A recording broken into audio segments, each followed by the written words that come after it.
Is that better? Whoever is on there? Oh, that would be horrible if we all missed that whole thing. Let me know. I think I think you're all right. Oh, darn it. Okay. Well, so should I start over, everyone? Okay. I'm going to start over just in case because someone's saying my mic was muted and now you can probably hear me. So, hello, happy Thursday. I'm Allegra of Beyond Your Wildest Dreams or BYWD.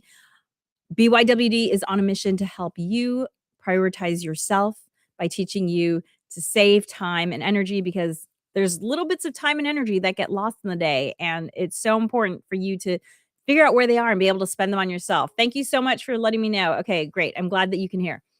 Thank you. Okay, so I'm going to go back then and just rewind. So I've started picking a quote from this box of quotes that I have on my desk that I love.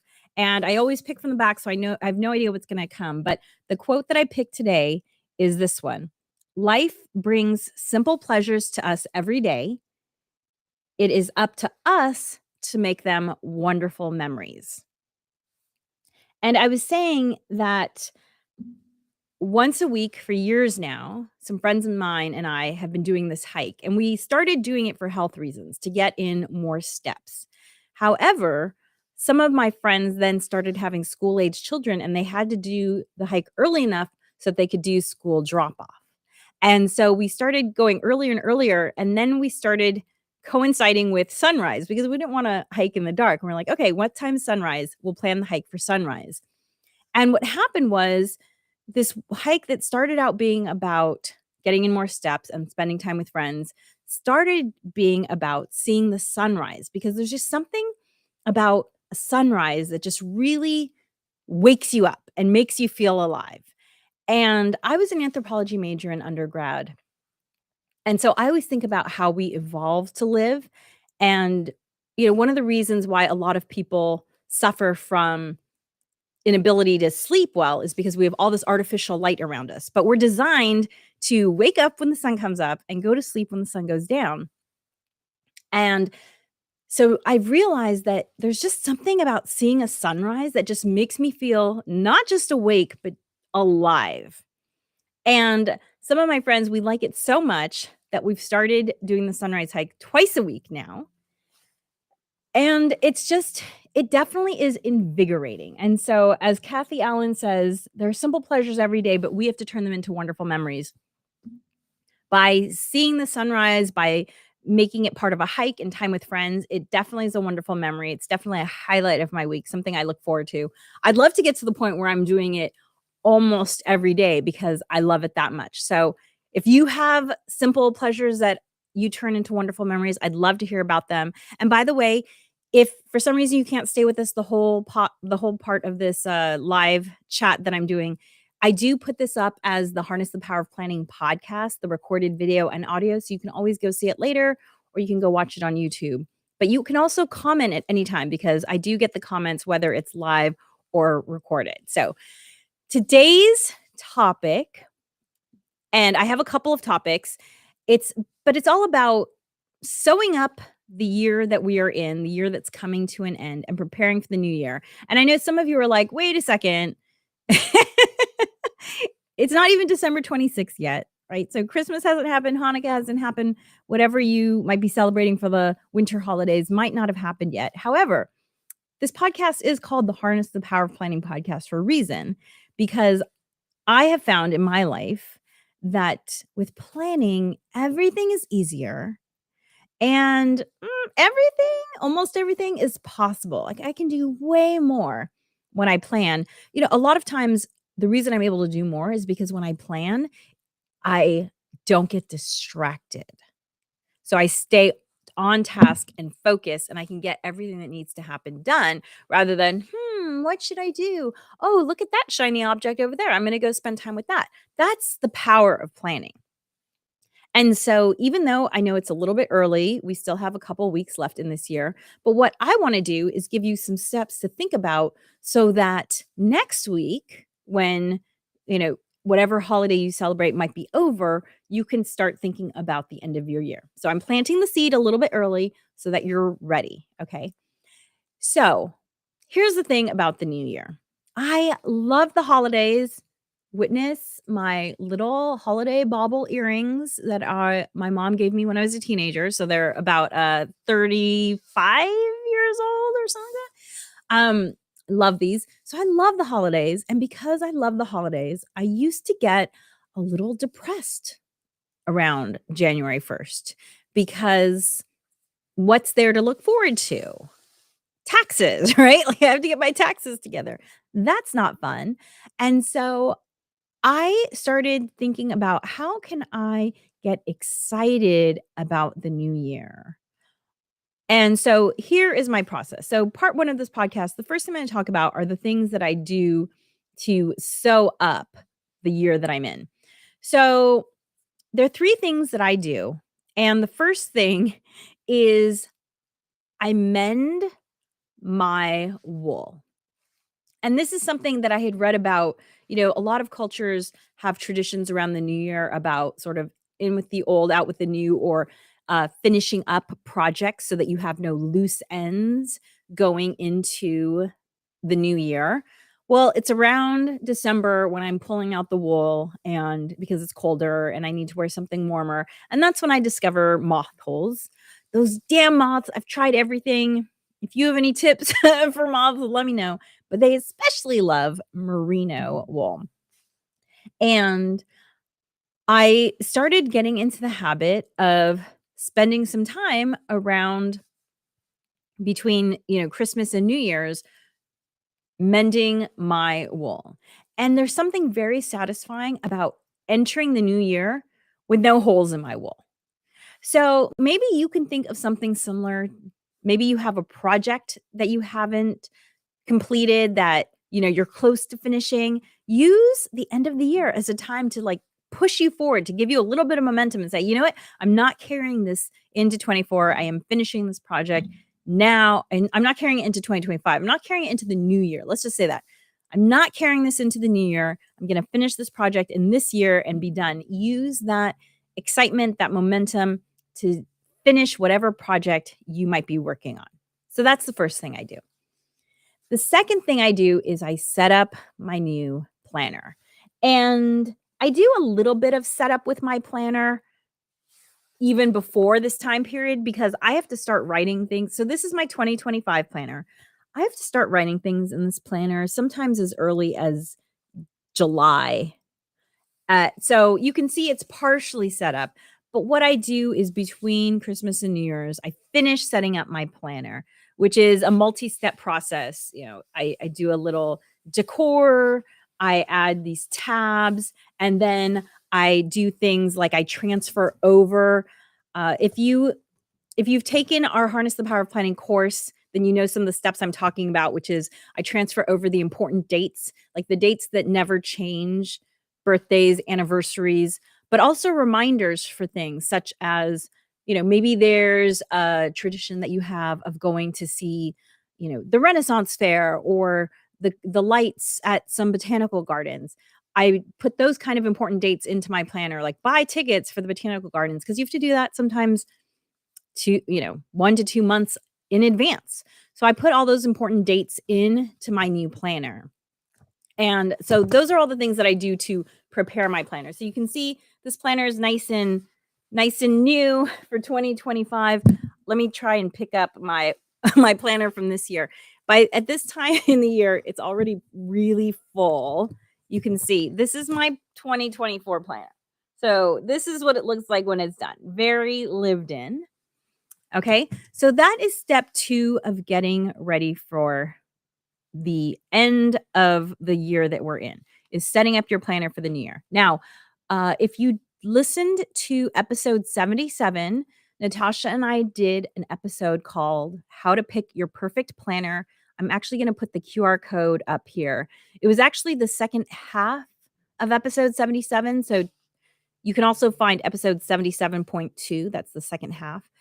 But if you click this QR code, it will take you to that URL and you can listen to the steps that we think are important to think about when you're picking a planner. Because when we started Harness the Power of Planning and Beyond Your Wildest Dreams, we asked people to give us all the planners that they had used that, either completed or uncompleted. And it was amazing how many planners we got and how many planners that people had used for, you know, maybe a month or less before giving them to us. And so I've been a planner user my whole life. In fact, I found a planner from high school. I love planners, and I've tried a lot of different ones. And for a long time, I actually thought about developing my own planner because I was sure there was such a thing as a perfect planner.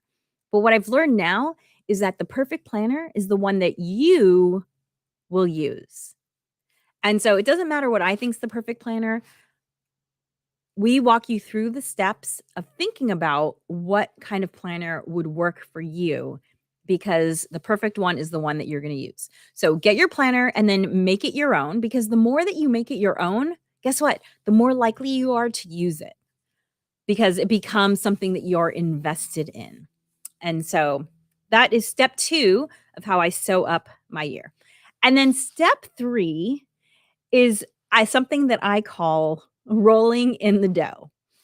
Now, I call it rolling in the dough because years and years ago, I was watching a Martha Stewart episode, and she did this cinnamon Danish that was the most beautiful thing I had ever seen. It basically kind of looks like a snowflake, if you will.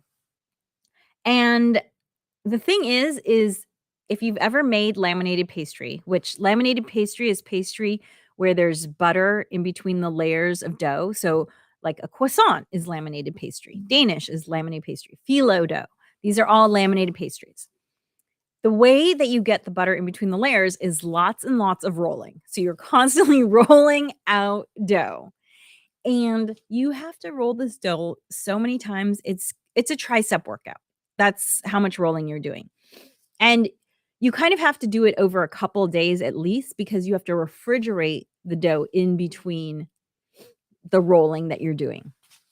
So it's very time intensive. And because it's so time intensive, I only make this Danish once, maybe twice a year. And I started to associate it with the holidays just because it's so time consuming and I didn't always have the time to do it during the rest of the year. Plus, like it's cold and the butter, and it's just easier to do when the weather's a little cooler. It's hard to make pastry in Southern California in summertime. Let's just say that. So I also love this idea of the play on words of rolling in the dough. There's something about saying, like, okay, this new year, we're going to be rolling in the dough. And so I just like this idea in all ways. I like the play on words. I like the delicious food. And I like making something this time intensive kind of a holiday tradition.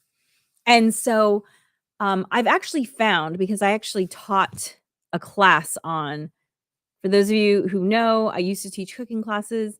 I no longer do, but I used to teach a class and I learned that you can actually make this dough and let it sit in the fridge for a week before you start rolling it, because I had this once a week class. So we did it 1 week, we made the dough 1 week, and then we started rolling it out the following week and we finished it. So I will often make the dough like around the 26th. And our favorite way to enjoy this pastry is to have it all prepared and ready to throw in the oven on New Year's Eve. And then on New Year's Day, we wake up, we watch this local parade that we love to watch every year. We have coffee and we have this Danish. And so rolling in the dough is the third way that I kind of like to close out the year, because it's a multi-day process. It's like I'm doing it and I'm kind of winding down the year. And it's just like a nice tradition to have. And it's also something to look forward to. So, as I mentioned, let's consider this part 2 of today's stream. So, part 2 is about how you can be excited about the new year. And as I said, I can get a little depressed. And so something as simple as a holiday dish like this Danish gives me something exciting to look forward to. I know it's a total mind game, but in reality, isn't like 90% of life a mind game. It's figuring out how your mind works and how you can get it to do what you wanna do. And my goal is to be excited about the new year. And so having a Danish on January 1st is one of the ways that I look forward to the new year. It can be that simple. So maybe there's a favorite dish you like to make, maybe there's a favorite restaurant you like to eat. Have something to look forward to in the new year. So make a reservation, buy tickets for something. I actually have a couple of things coming up in the new year. I have an event that I'm going to in January that I've never attended before, but I've been thinking about for a long time. I bought a ticket to that. And by the way, I'm just going by myself. My husband and daughter aren't going because they don't want to. But this is something I want to do. So, moms, if you just want to do it for yourself, I give you permission to do that. You can. Going out by yourself, that's great. And I'm actually going with some other friends who are also interested in this thing. So we got tickets to go to this historical dance that's happening in January. And so we're doing that. And then I actually have a trip already planned with some girlfriends. You might have heard me talk about that before. I have these 4 girlfriends that I've had for over 2 decades. Actually, one of the friends I've known since I was 11. So we get together. They no longer live near me. 3 of them used to live in the LA area. No one lives in the same state. Like between the 5 of us, we all live in different states. And so once a year we get together on to have a little vacation together and to have time together because these people are basically my sisters. And so we already have a trip. We've actually found that early February is a great time to do a trip for us because it doesn't interfere with any school schedules or any school activities. So we've been getting together in early February regularly. And so now that's kind of a built-in thing that I'm excited about because yes, it gets sad as the holidays progress, but the holidays progressing also mean that I'm going to get to see some of my best friends and that's really cool. So find some things that you can be excited about. It can be as simple as a Danish on the 1st of January. It can be getting tickets or making a reservation to something that you've been wanting to do, or it doesn't even have to be anything new. It can just be a favorite place of yours. We all have places that we love going that we think to ourselves, God, why don't I do this more? Okay, that place that you thought of when I said, why don't you do this more? Go to that place. We all That's how I feel about my hike, my sunrise hike. I do it once a week and I think, why don't I do this more? Oh, okay, I can do this more. Yes, it requires a little rearranging of the schedule, but it is possible. So whatever that thing is that you think, I should do this more, make a reservation, plan to do that. And then that's something that you get to look forward to in the new year. And it makes such a difference having some things that are exciting to think about. Another thing that I like to do around this time of year to help me feel excited about the new year is let's say that there's something I've been wanting to work on. It could be eating healthier, getting in more movement, it could be doing more creative activities. I like to start doing that thing the end of December because then it feels like I'm establishing a habit. And once the new year comes, I'm just going to run with it. And it kind of takes away that pressure of being a quote unquote New Year's resolution. I actually don't make resolutions. I'm kind of always thinking about things that I want to be doing better because that's my goal in life is to become my best self and to share that with the world. And so I don't think about resolutions. However, if there's something that I've been wanting to work on, then I will start doing it towards the end of the year. And, the planner that I use has what's called a habit tracker in it. And this is one of the things that we recommend in the Pick a Perfect Planner podcast. I really recommend that you have something that has a habit tracker, which a habit tracker is as simple as this. It's literally just the days of the week with boxes for you to check off when you've done whatever the thing is that you want. This one is pre-filled with gratitude, meditation, and exercise. But then the rest of the spaces, you just write in what you want there. Drinking more water, talking to friends, making 5 sales calls a day, writing 1,000 words, drawing 1 cartoon, whatever the thing is that you wanna work on. Habit trackers are a great way to do that. And so, if there's something that I want to be working on, I will put it into my habit tracker and I will start working on it now so that by the time the new year rolls around, I'll have been doing it for 1 to 2 weeks already. And then it's just kind of something I'm going to be doing. And it's something that I can just enter the new year with excitement and momentum because I am making progress on this thing that I've said I wanted to work on. So that's the second part of the podcast, entering the new year with momentum.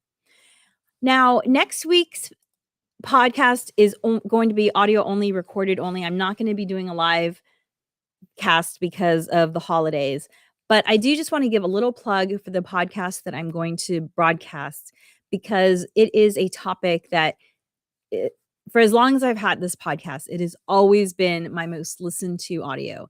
And it's only about 6 minutes long. And it's all about a simple way that you can release the old so that you can embrace the new. Because, I love this saying that if your arms are too full of the past, you can't embrace the new.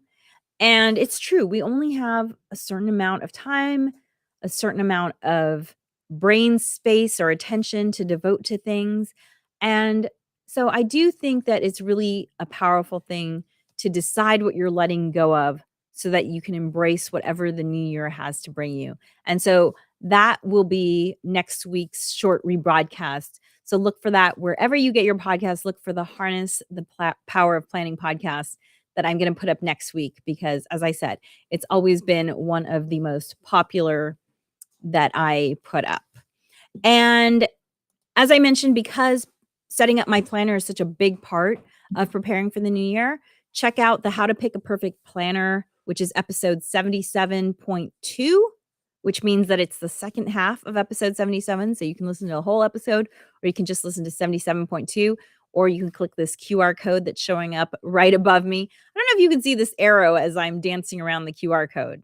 I'm like, I'm mousing over it and I can see it, but I don't know if you can see it. But check out that planner and pick a perfect planner because there is something wonderful about going through the process of setting up a planner. And maybe that's the thing you want to work on. Maybe you want to become a better planner in the new year.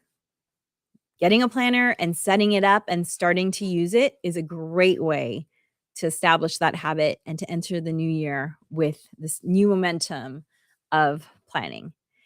Thanks so much for joining us. I will see you in the new year. And as always, dream wild.